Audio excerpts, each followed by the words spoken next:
Welcome to Absolution, everybody, and tonight I have the pleasure of talking to Joel and Louis from Twin Tribes. Welcome, guys, to London and to Absolution, New York City. This is your first time in London, Yeah. what I know, and your first time playing in Europe. Yeah. How does it feel to be on this continent?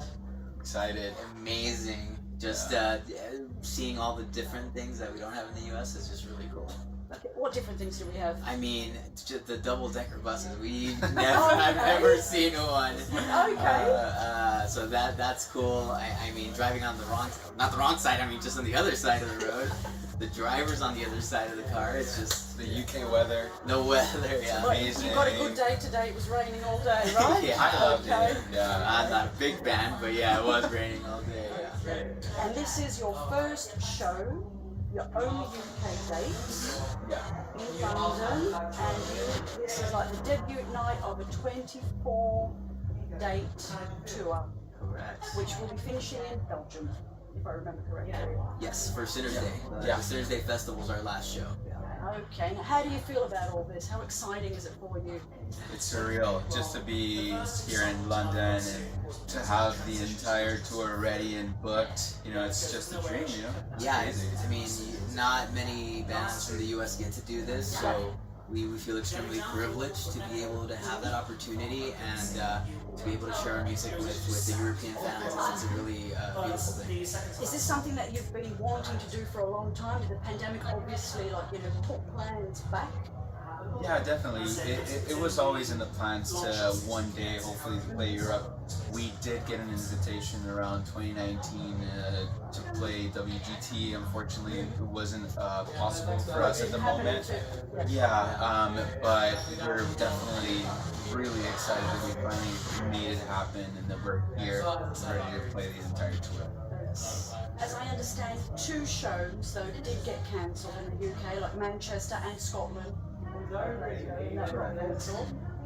Yes, due to COVID, I guess, The affecting restrictions and all that? yeah, Okay. affecting some of those rooms. And just, I guess, the general, going out feel is still, we're still feeling it out here, right, a little bit. So, It's a bit more intense than what it is in the US, from what I gather. Yes, the U.S. is a little bit more lax with the rules right now. Still some restrictions, but especially in Texas, there's a lot of no restrictions. So, but yeah, so we didn't necessarily cancel them. We're just gonna reschedule them for next year. So hopefully we will be back and we'll get to play a lot more cities. So you do plan to come back to the UK and do more cities? Yes, Definitely. Okay, well Yeah. we hope to see you Yeah. again. Okay, so after this, from what I know, when you go back to the US, you have continuation. You are going to be touring until the end of the year.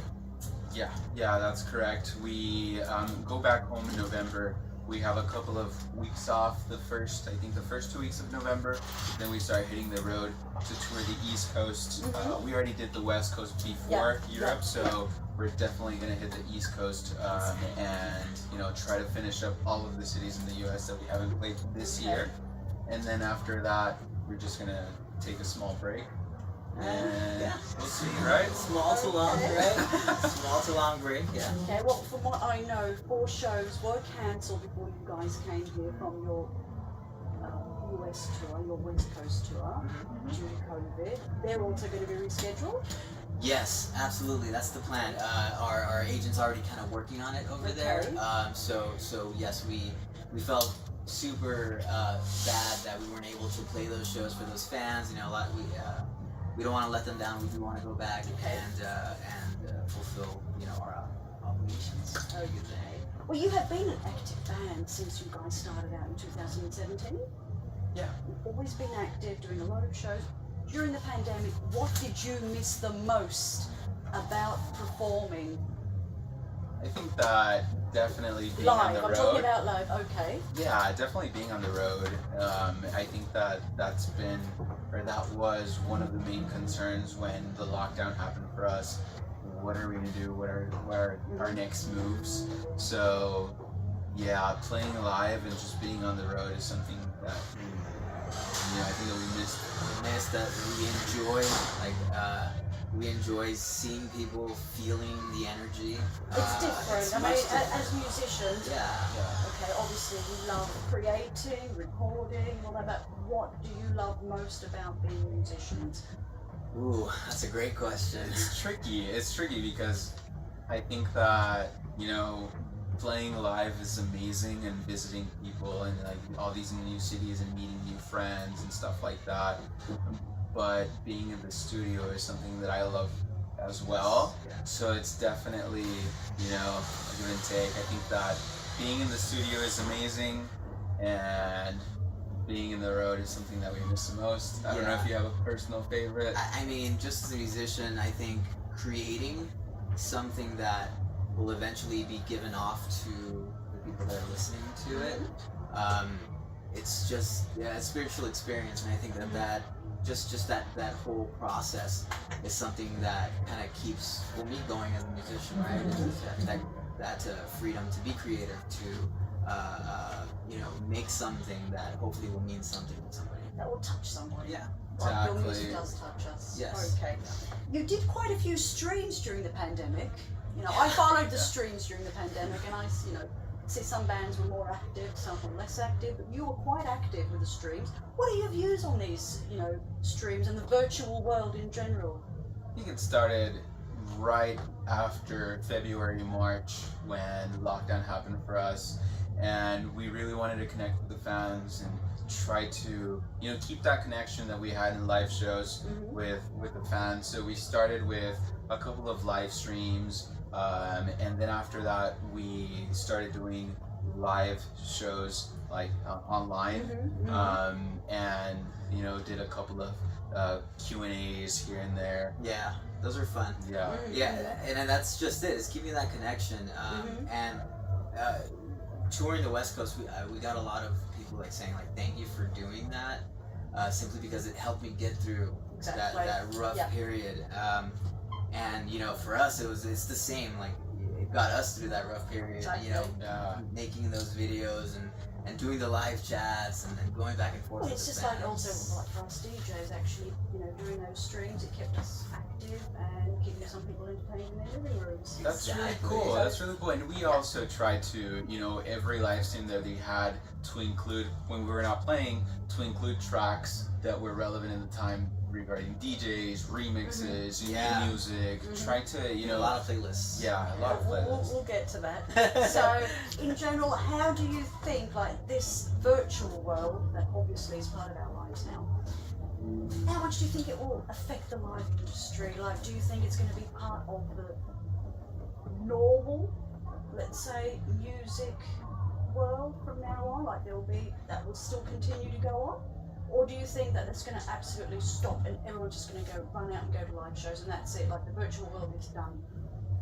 I don't know. I think that definitely the virtual world is a norm now, and I feel like it does help. I definitely enjoy, for example, the last one that I attended was a Boot Blacks live stream, and we had the pleasure of, actually, they remixed one of our tracks.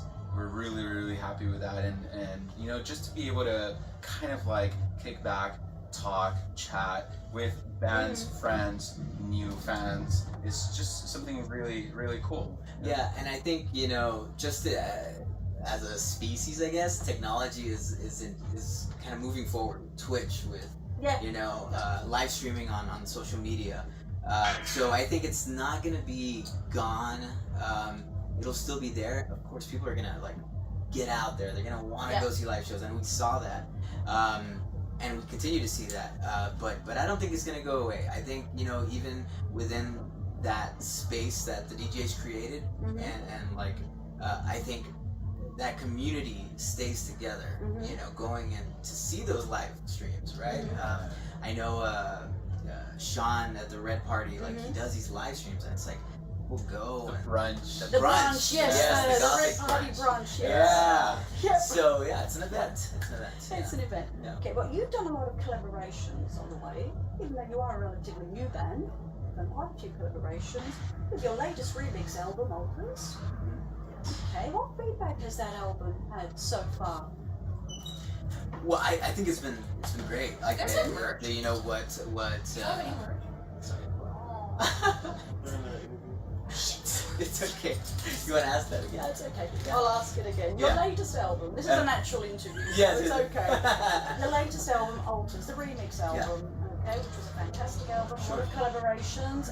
What feedback has that had? It's been great. Like, people have taken to it. Of course, it's not for everybody, and we understand that, right? It's not an original album, and it's not our original music. But I feel like the bands did, with those tracks, such an amazing job to where it just was really, you know, it's another song. They right? made it their own. Yeah, they made it their own. We were so happy with all of the tracks, like just getting them back and receiving them from the bands. We were just like constantly, wow, like this is amazing. Hearing your song sounding totally different from someone's Yes. aspect. A reimagining. Do we have any new music on the way? That's the plan. Just curious. That's the plan. When you have So, time. Yes, exactly. So that's what I meant for the small break. Okay. You know, as soon as we head back home, we do need a couple of months to, you know, finish up the next album, hit the studio, and finally come up with the next Twin Tribes album. Okay, well, we're looking forward to that. I'm looking forward to that. Okay, you have a very dark 80s sound. Okay, apart from the obvious, what are your strongest influences? Your music influences? What's the obvious? The obvious is The Cure. The Cure, Depeche yes. Mode. Depeche Mode. So when we started the band, we were listening a lot to 17 Seconds album from The Cure. We were listening a lot to the Depeche Mode or Pornography from The Cure, as well as a lot of new artists like at the time Dry Majesty and Choir Boy, just to name a couple, were you know, emerging and really making a name for, you know, for the scene and carrying on the flag, and that kind of like inspired us to start writing music, as well as all of the classics that you named. So I feel like there's you know, a little bit of old and new in our music, besides, you know, other stuff as well. Like I love rock en español, bands like Caifanes or Soda Stereo that play like post-punk and new wave in the Latin, you know, community. Okay. So there's definitely a little bit of for everyone, hopefully. Yeah. Okay, are there any cover versions that you guys would like to do? Oh, Probably sure. those. Yeah. Well, I mean, we already did one. We did it for a compilation that was like a benefit for a famous venue in Houston called Numbers. We did, what was it, Burn? We did The Cure's Burn. Yeah. We just recorded that for that particular situation, just to kind of help out. But live, we do have planned, you know, a lot. We have like a lot. Okay. Like, we'll go back and forth and say, You oh, leave that as a surprise. Yeah, we'll leave it as surprises coming up. So